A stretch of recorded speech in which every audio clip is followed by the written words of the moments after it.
नमस्कार। आज के इस नए एक्सप्लेनर में हम एक बहुत ही दिलचस्प और अहम मुद्दे पर बात करने वाले हैं।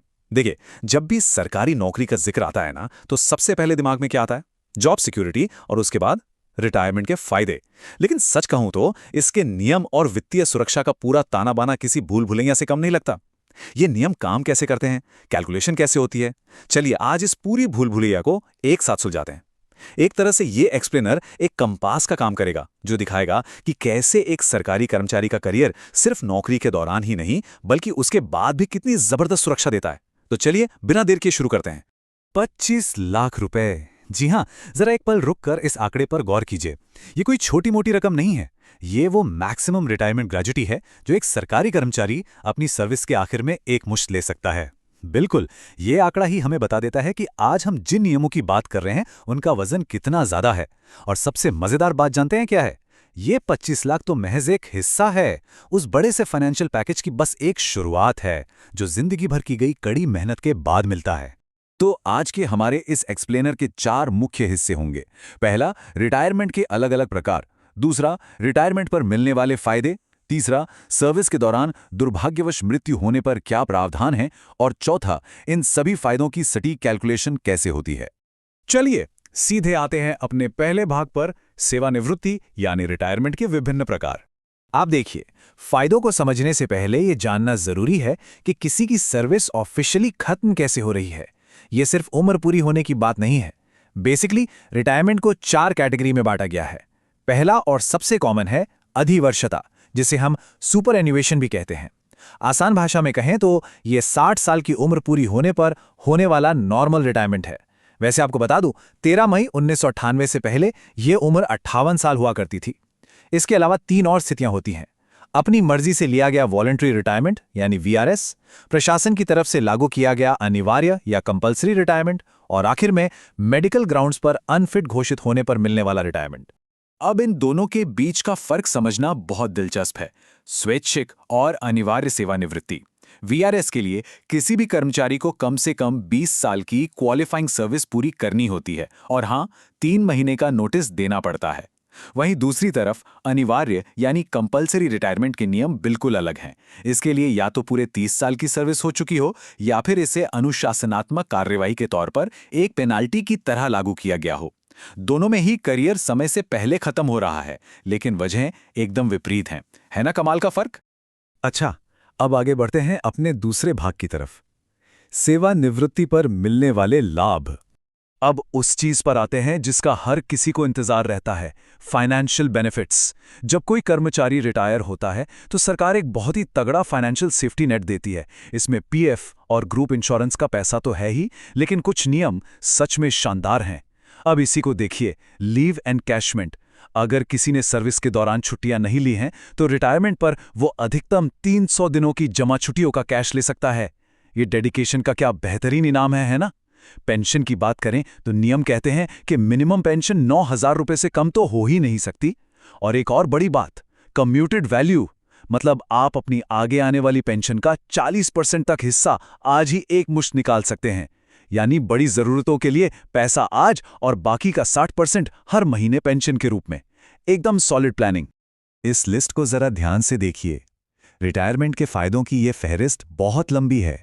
सरकार सिर्फ पैसा देकर रिश्ता नहीं तोड़ देती, कुछ शर्तों के साथ हर महीने 1,000 रुपए का मेडिकल अलाउंस भी मिलता है।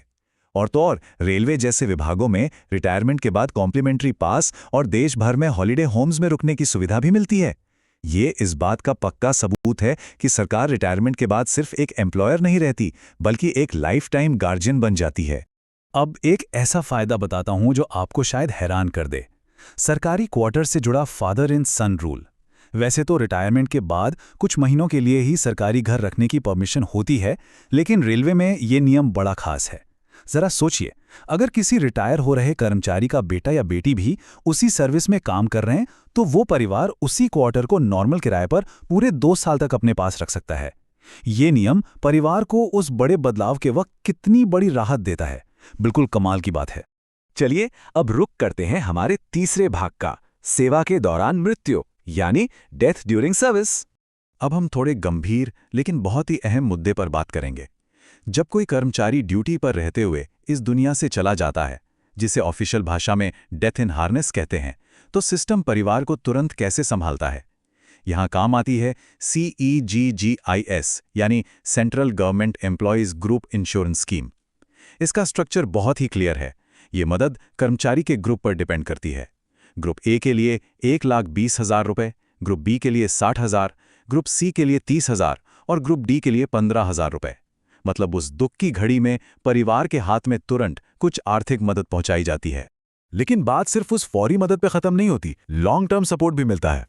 परिवार को फैमिली पेंशन मिलने लगती है।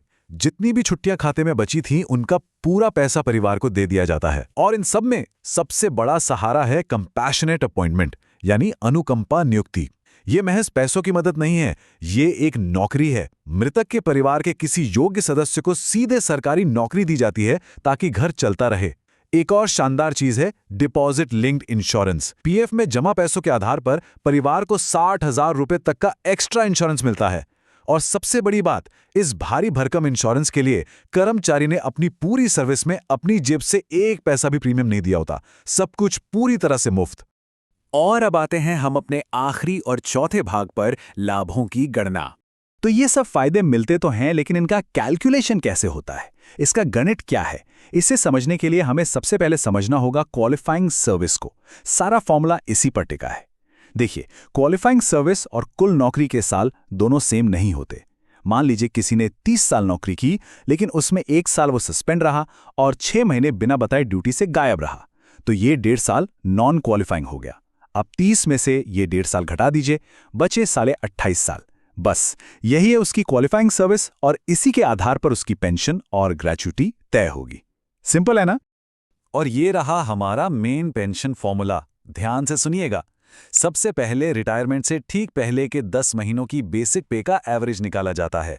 फिर उस एवरेज सैलरी का 50% हिस्सा लिया जाता है और उसे क्वालिफाइंग सर्विस के सालों को 33 से डिवाइड करके जो नंबर आता है उससे मल्टीप्लाई किया जाता है। अच्छा, डॉक्टरों के लिए एक और स्पेशल नियम है। उन्हें प्राइवेट प्रैक्टिस न करने के लिए नॉन प्रैक्टिसिंग अलाउंस यानी NPA मिलता है। तो जब उनकी पेंशन कैलकुलेट होती है तो उनकी बेसिक पे में ये NPA भी जोड़ दिया जाता है। इससे उनका बेस बड़ा हो जाता है और उन्हें उनके प्रोफेशन के महत्व के हिसाब से एक बहुत ही शानदार पेंशन मिलती है। पारिवारिक पेंशन में भी एक बहुत ही सख्त क्रोनोलॉजी यानी क्रम फॉलो किया जाता है। ये पेंशन एक के बाद एक ट्रांसफर होती है।